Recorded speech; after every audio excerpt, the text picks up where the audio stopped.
Cette année, Mario Lacroix nous présente une série sur l'histoire de la motoneige et des compagnies qui l'ont construite. C'est une série complète pendant la saison Passion Auto Rétro cette année. Effectivement. Alors, pour commencer, on va parler d'abord de la préhistoire de la motoneige. Alors, au début, tout était à penser, à créer, à inventer. Déjà en 1898, ici même à Québec, le docteur Casgrain, on a recensé une espèce de, appelons ça une machine à neige, parce que le nom n'est pas encore défini, moto avec des skis pouvant circuler l'hiver. Déjà, on avait les premières notes là, pour mettre la table à la motoneige ancienne à venir. C'est tôt quand même, 1898, tu disais? Bien, on est dans la même période que les voitures anciennes au début, quand ça a commencé un peu. Effectivement, c'est vraiment dans le même range. Exactement.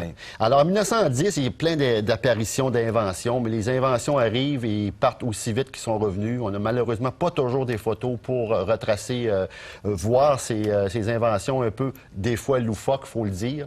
Et dès 1923, un concessionnaire automobile à Montjoly, M. Adalbert Landry, concessionnaire d'auto Buick McLaughlin, avait déjà adapté ses véhicules pour l'hiver avec des skis et des chenilles. C'est une voiture canadienne, la Buick McLaughlin. Exactement. Et cette voiture, on en a quand même fait la modification ou produit 100 unités en 1923 déjà, ici même au Québec.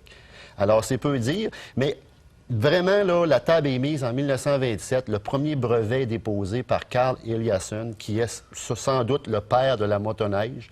Bon, on s'entend que c'était comme une traîne sauvage un peu modifiée, là. Il y a quand même eu l'idée. Exactement. Mais ça a quand même duré assez longtemps. Puis ça, on va y revenir plus tard dans la saison de tout ce qui touche M. Eliasson. Et il y a une anecdote, d'ailleurs. Il avait même produit, lui, des unités pour le front, pour la Deuxième Guerre mondiale.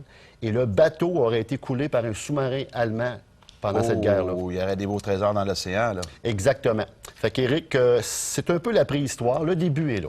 La semaine prochaine, on poursuit dans la préhistoire. On va en apprendre encore plus. Exactement. Merci, Mario. Merci.